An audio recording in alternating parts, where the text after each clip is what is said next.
তুমি কি কখনো ভেবেছো আমরা যখন ঘুমাই তখন আসলে আমাদের শরীরের ভিতরে কি হয়? আমরা সাধারণত ভাবি ঘুম মানে সবকিছু বন্ধ হয়ে যাওয়া। মনে হয় যেন শরীর আর ব্রেন দুটোই রেস্ট নিচ্ছে, কিছুই করছে না। কিন্তু সত্যিটা একদম উল্টো। তুমি যখন ঘুমাও তখনই তোমার শরীরের ভিতরে সবচেয়ে গুরুত্বপূর্ণ কাজগুলো শুরু হয়। এমন কিছু প্রসেস চলে যেগুলো ছাড়া আমরা ঠিকভাবে বাঁচতেই পারতাম না।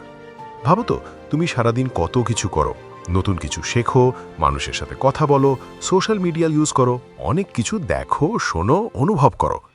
এই সব কিছু তোমার ব্রেন কোথায় রাখে? সব কিছু তো একসাথে মনে রাখা সম্ভব না, তাই না? এই জায়গাতেই ঘুমের আসল কাজ শুরু হয়। তুমি যখন ঘুমিয়ে পড়ো তোমার ব্রেন ধীরে ধীরে সব তথ্যগুলো অ্যারেঞ্জ করতে থাকে। কোন জিনিসটা ইম্পর্টেন্ট আর কোনটা বাদ দেওয়া যায় সেটা ঠিক করে। যেগুলো ইম্পর্টেন্ট সেগুলো লং টার্ম মেমোরিতে সেভ হয়ে যায়, আর যেগুলো তেমন দরকারি না সেগুলো ধীরে ধীরে মুছে যায়। তাই অনেক সময় তুমি কিছু জিনিস খুব পরিষ্কারভাবে মনে রাখতে পারো, আবার কিছু একদমই মনে থাকে না। এটা কোনো সমস্যা না, এটা তোমার ব্রেনের স্মার্ট ফিল্টারিং সিস্টেম। এখন একটা জিনিস লক্ষ্য করে দেখো, যখন তুমি ঠিকমতো ঘুমাও না তখন পড়া বা কাজ কিছুই ঠিকমতো মনে থাকে না। এর কারণ এইটাই, ঘুম ছাড়া মেমোরি প্রপারলি কাজই করতে পারে না। আর শুধু মেমোরি না, ঘুমের সময় তোমার ব্রেন নিজেকে পরিষ্কারও করে। সারাদিন এই ব্রেনের ভিতরে কিছু টক্সিক ওয়েস্ট জমে, যেগুলো যদি পরিষ্কার না হয় তাহলে ধীরে ধীরে ব্রেন ড্যামেজ হতে পারে।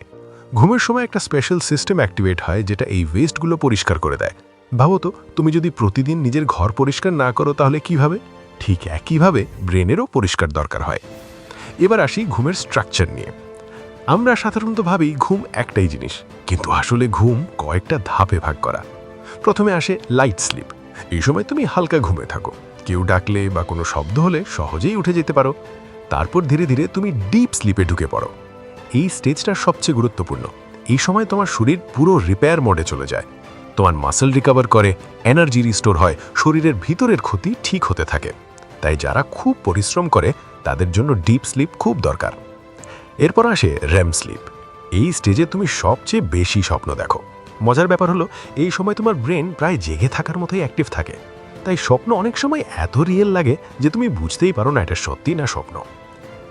এখন আসি সবচেয়ে সারপ্রাইজিং একটা বিষয়। তুমি যখন স্বপ্ন দেখো তখন তোমার শরীর আসলে নড়াচড়া করতে পারে না। মানে তোমার বডি টেম্পোরারিলি শাটডাউন হয়ে যায়। শুনতে একটু অদ্ভুত লাগলেও এটা খুব দরকারি একটা সেফটি সিস্টেম। ভাবো তো, তুমি স্বপ্নে দৌড়াচ্ছ। যদি তোমার শরীর তখন সত্যি দৌড়াতে শুরু করতো তাহলে তুমি পড়ে যেতে পারতে বা আঘাত পেতে পারতে। আবার যদি তুমি স্বপ্নে কারোর সাথে ফাইট করো তাহলে বাস্তবেও হাত পা নাড়াতে শুরু করতে পারতে। এই কারণে তোমার ব্রেন শরীরকে সাময়িকভাবে থামিয়ে রাখে। এটা তোমাকে প্রোটেক্ট করার জন্যই করা হয়। তবে তোমার হার্ট আর ব্রিদিং ঠিকই কাজ করতে থাকে। ঘুমের সময় তোমার হার্ট রেট ধীরে হয়ে যায়, ব্রিদিং স্টেডি হয়, কারণ তখন শরীর এনার্জি সেভ করে।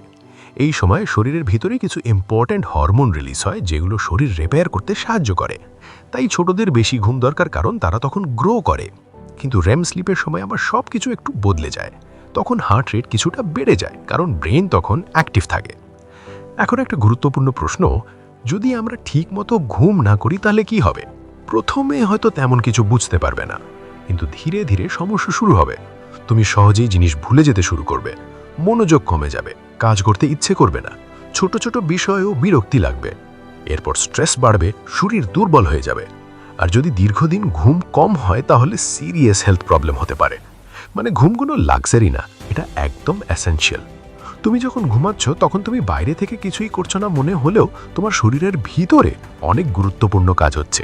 তাই আজ থেকে ঘুমকে অবহেলা করো না, কারণ তুমি যখন ঘুমাচ্ছ তখনই তোমার শরীর সবচেয়ে বেশি কাজ করছে।